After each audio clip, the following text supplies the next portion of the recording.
coronavirus pandemic has no parallel in modern history. It is our defining moment.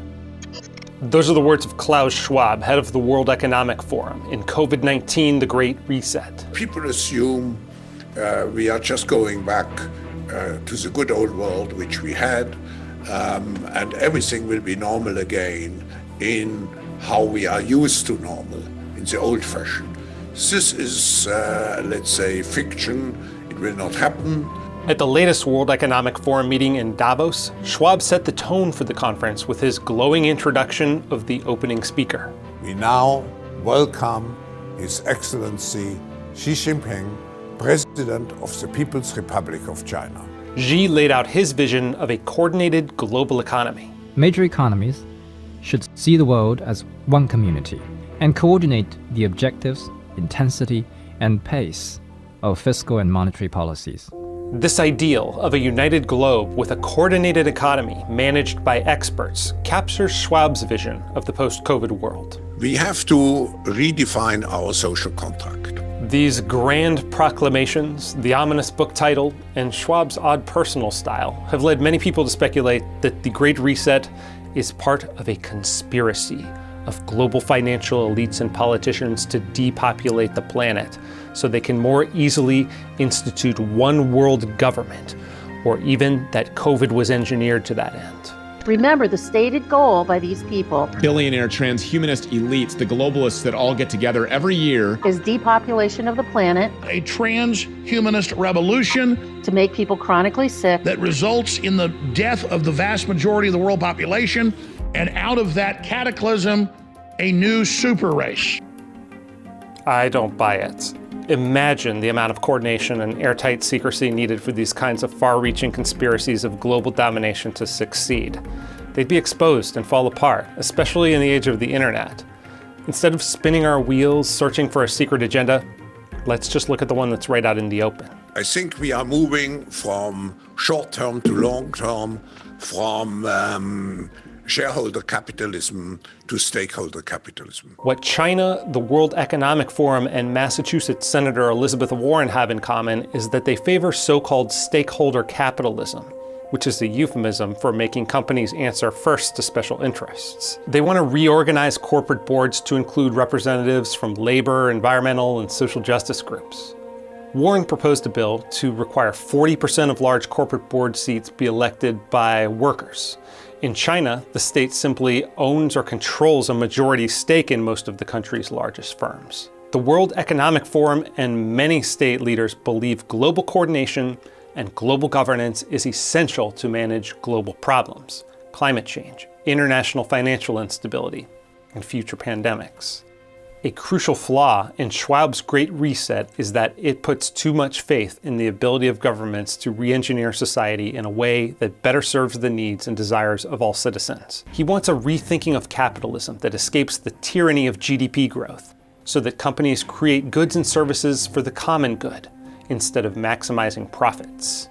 The phrase common good points to his fundamental misunderstanding of capitalism, which is nothing new. Central planners were using this idea to maximize their own power at the expense of individual freedom back in the 1940s, when Nobel Prize-winning economist F.A. Hayek wrote The Road to Serfdom, which would go on to sell over 2 million copies. The welfare and happiness of millions cannot be measured on a single scale of less and more, Hayek writes, and depends on a great many things that can be provided in an infinite variety of combinations. Every single one of the billions of people who populate this planet have unique goals and desires that are impossible to reduce to a unified whole, whether that's GDP or whatever supposedly holistic metric the WEF wants to replace it with. Profits are a signal to entrepreneurs that they are satisfying the disparate needs of their customers.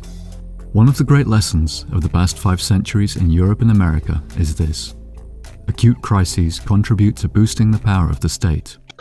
It's always been the case, and there is no reason why it should be different with the COVID-19 pandemic. Schwab is right that the war is the health of the state, as the writer Randolph Bourne once put it. And the government's response to COVID has been similar to military conflict in terms of the cost and the chaos it's engendered. World Wars I and II and the Great Depression ushered in a powerful modern welfare and warfare state that irreversibly altered America and the world. But I'm more optimistic this time. thanks in large part to the power of technology to provide everyday citizens with an exit. Instead of the Great Reset, in which sclerotic 20th century institutions accumulate even more power, I think we're entering the Great Escape. This is possible because technological progress is outpacing the ability of the state to control and regulate it. Governments will have no choice but to abandon their efforts to construct physical and metaphorical walls. Technology can be designed to facilitate decentralization, in which the flow of money and information can't be controlled. Ideas emerge from the bottom up. Expecting governments and international bodies to orient every large company towards some widely agreed upon common good assumes that many of the very institutions that bungled the COVID-19 response can competently handle the planet's most intractable problems.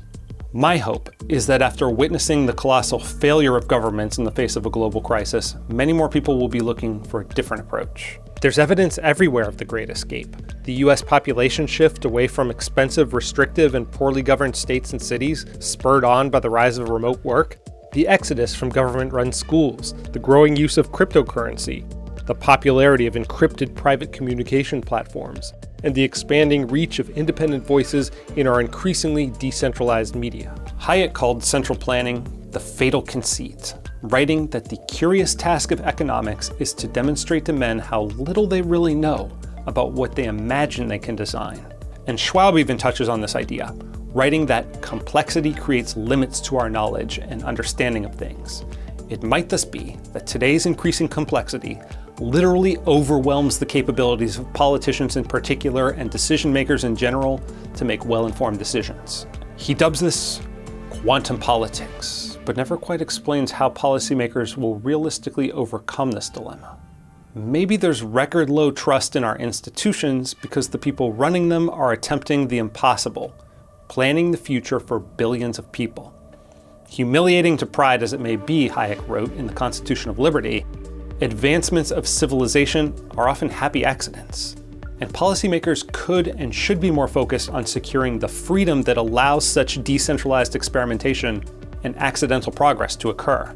The fear of a great escape, of losing control, is understandable because there are systemic risks that could destroy human civilization, including future natural or man-made pandemics, runaway inflation, and ecological disaster. Small boats may not survive a storm, but a giant ship is strong enough to brave a storm. But if we're all stuck in the same large ship, in the same storm, we're all going down with it when the winds finally get bad enough.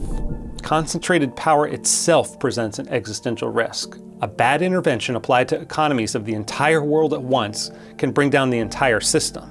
But the distributed power and humble trial and error of markets and decentralized governance brings progress in fits and starts with less risk of total ruin. What Schwab, Xi, and central planners around the world miss is that when securing the rights of the individual comes first, the rest tends to follow.